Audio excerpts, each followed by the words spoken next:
I'm Craig Kenneth, a relationship coach and a psychotherapist.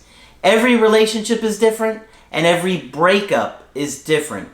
Work with me and you'll get professional help on your situation. And if you're in no contact, focused on personal growth, my workbook series, The Knowledge, will help you make changes like you've never made before. Available now at AskCraig.net.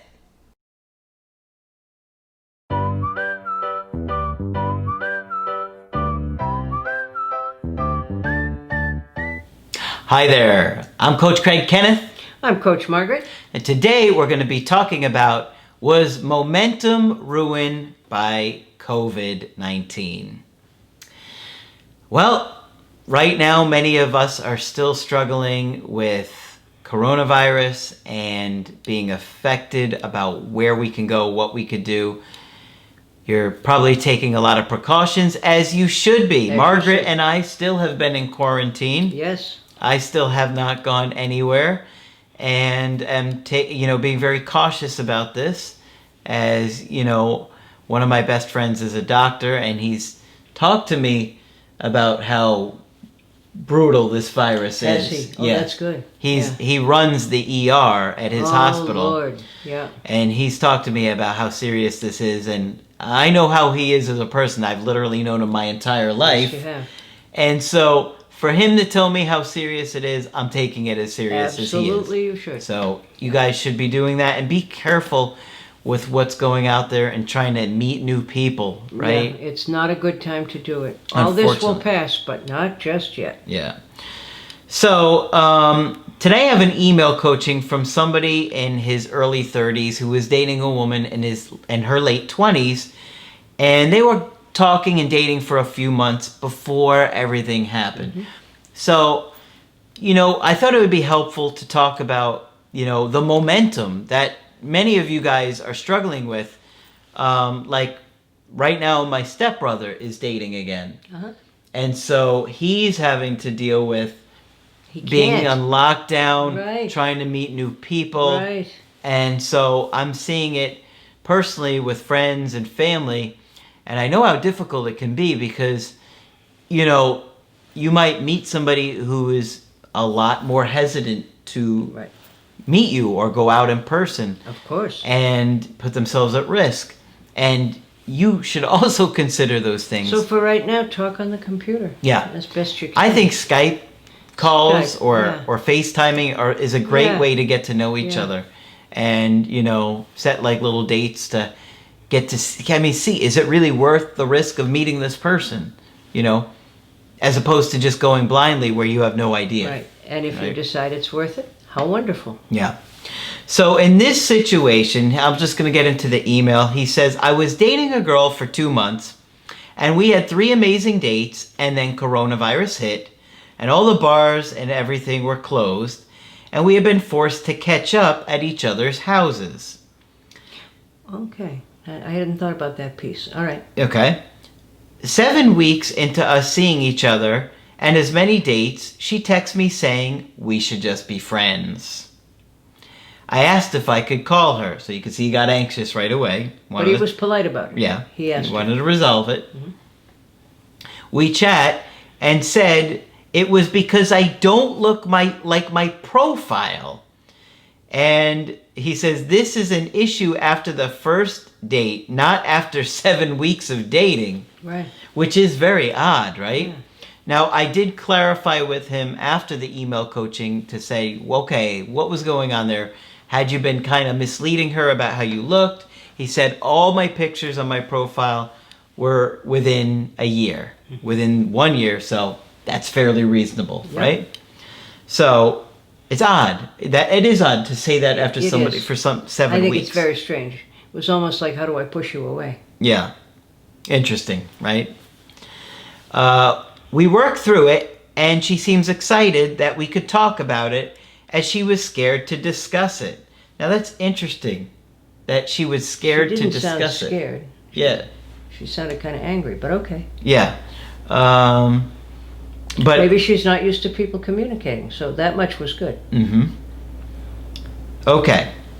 She is excited to catch up again, I asked her when we met up about it next time that we saw each other, and she was awkward. So I left it. So I guess he was trying to clarify about the pictures. Because, I mean, that's odd. I mean, your pictures are all relatively recent, and she's saying... But you went out with me the second or third time, and you caught up with me at my house. Yeah, and we're up to 7 dates in 7 weeks. And now she says it doesn't feel authentic. It sounds very strange to me. Yeah. 2 weeks go past. She calls to say that I'm not romantic enough. And that we should just be friends. When has he had a chance to be romantic? Does he not whisper Wow. sweet nothings in her ear when they catch up? And really, if you think about it, how romantic can he be when they're on lockdown? Right. Right? Yeah, when we have the plague at our doorstep, how romantic can he be? Very odd to say, especially after such an early amount of time in a new relationship, 7 dates or 7 weeks. Right. And he says 24 hours earlier, she was saying she missed me and likes me, and I said these things back. That was too much for her. It might have been. Yep, that sounds avoidant to me. Yep.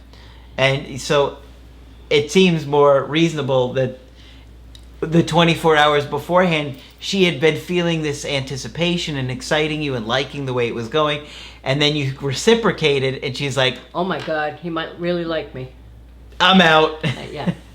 The other thing I'm thinking is going to each other's houses is a lot more personal and close than meeting at a bar or something like that. Yeah. So if you're avoidant, that would be a little That too could have been chummy. too much too. Yeah.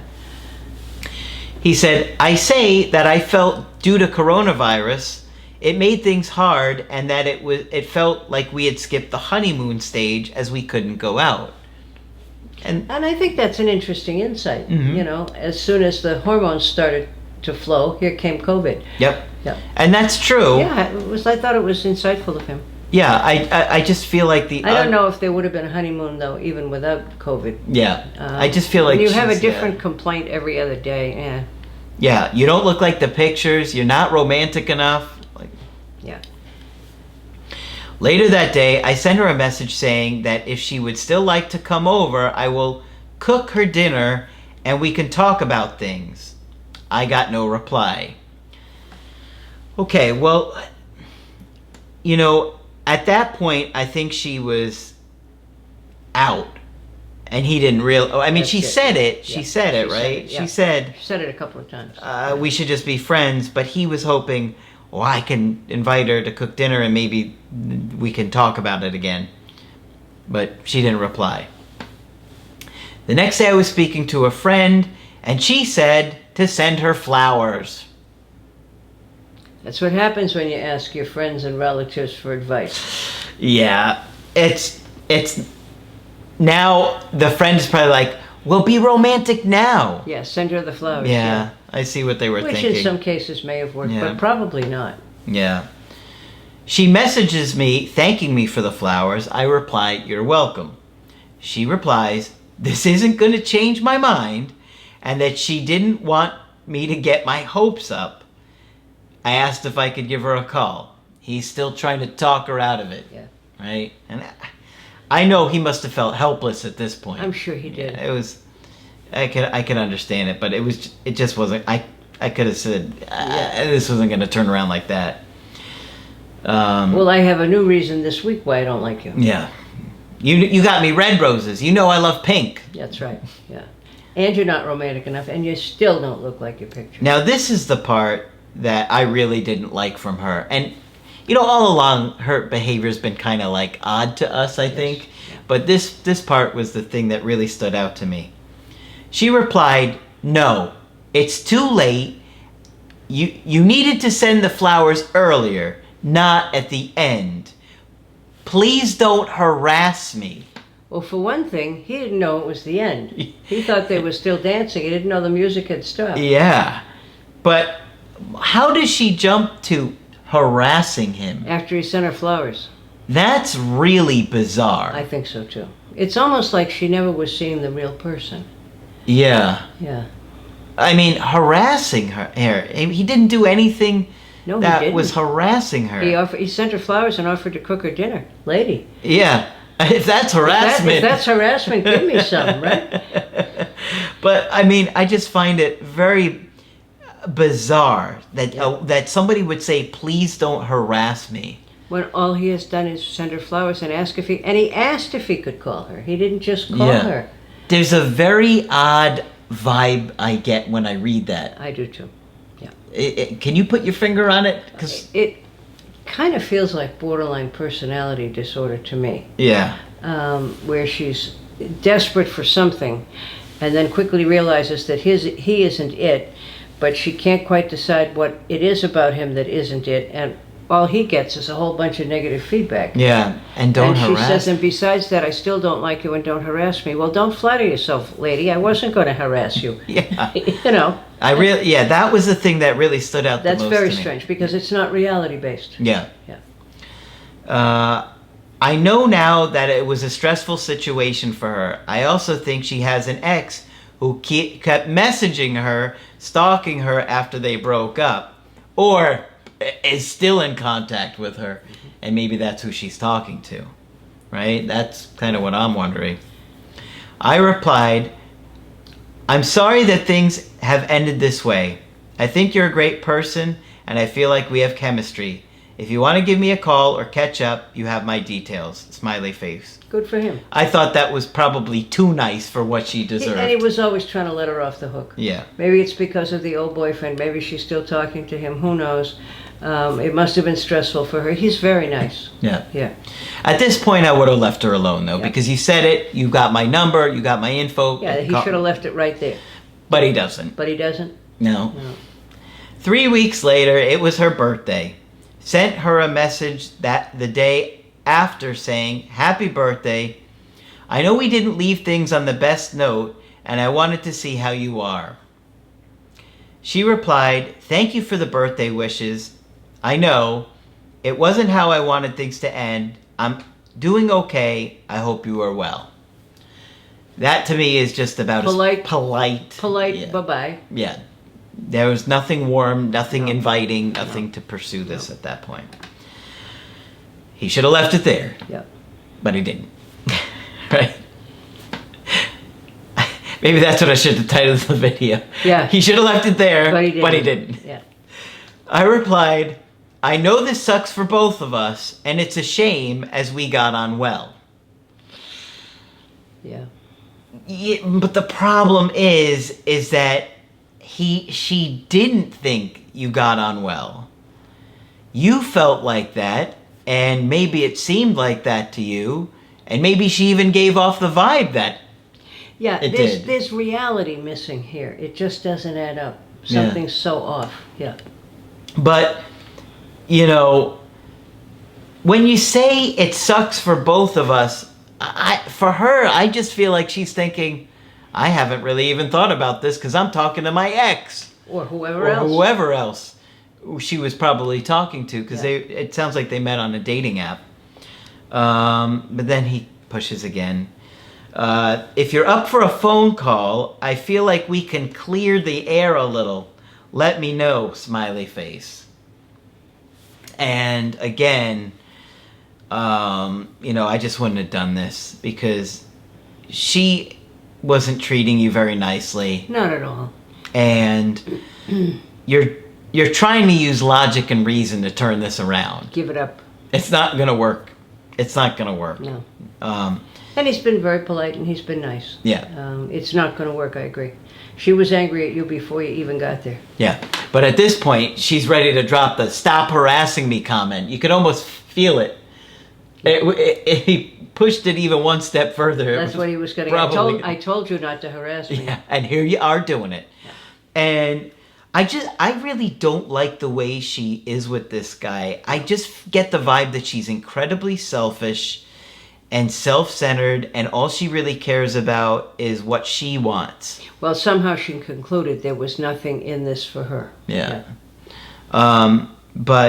And that can be done in a healthy way, but this just doesn't sound reality-based. Yeah. So honestly, if in this situation, I think you just absolutely move on from this girl. If she reaches out to you again, you better take a real close look at her. I know for you, you had a nice time with this girl, but remember, it was only 7 dates. You've had some very bizarre complaints from her about your pictures. You say they're recent, about not being romantic, and how romantic did she expect you to be within 7 dates and you're under lockdown? What? Date 5 and no flowers? Yeah. And then on top of that, she's saying, don't harass me right away. So I get a lot of unusual vibes from this girl. Yeah. And personally, if I was in your shoes, this girl would turn me off. This would have turned me off a long time ago. So don't give her another chance to abuse you. I wouldn't. The minute she said to me, don't harass me, the red flags would have been going off for me. I mean, the comment about the pictures would have been a little bit odd. The romantic thing would have been even more odd. But once I heard, don't harass me, I would have been like, don't worry, you're never going to hear from me again. Yeah, my response was, yeah, don't flatter yourself, honey. Yeah. Yeah. So I think there's a lot more going on with this woman, and I don't think she's very emotionally healthy. Doesn't sound like a good investment for him. No. Try being more aware of the clues with people, and you tried being a little bit too nice, but the logic and reason really wasn't going to turn this around of, hey, let's just talk about it. Hey, do you mind if I call you? Hey, do you mind if I call you? Hey, do you mind if I call you? I think it was just too much, especially with how she had been. You should have said. Well, he tried. He tried nobly and he tried politely, and he didn't at any point get mean, nasty, or harass her. Yeah. And it wasn't fair that he was accused of it. You sent me flowers. How harassing. Yeah. But personally, I think you just got to remind yourself that with this girl, you didn't know her that well, and look at the red flags we're seeing right off the bat. Only more to come. I think you're looking at the tip of the iceberg with this situation. So, unfortunately... Borderline personality disorder did cross my mind. I certainly wouldn't make a diagnosis on this. Sure. But the flavor of it crossed my mind. Yeah. So, she might reach out one day, but I might say back, hey, don't harass me. Yeah, right. Yeah, don't harass. Yeah, Stop harassing me and let her see how that it was so feels outrageous. like. Yeah, that was outrageous. I probably wouldn't really do that, but it's fun to fantasize about that. Yes, it is. I don't know. I don't like this situation. I will for you. fix you, lady. Yeah. Yeah. Pay more attention to what people are doing, and don't be so overly nice. Yeah. I think it comes, across as a little bit smothering, right? Yes, I didn't think of that. You're right. Yeah. All right. Well, hopefully you found this video helpful. If you want our help personally, just go to my website, askcraig.net. Sign up for the coaching option that works best for you. I do email coaching and I do Skypes. Margaret is available for Skype coaching. If you think I can be helpful to you, please sign up. Just click on Margaret on the top of the website to do that. But that's it for this video. I'm Coach Craig Kenneth. I'm Coach Margaret. And we will talk with you soon.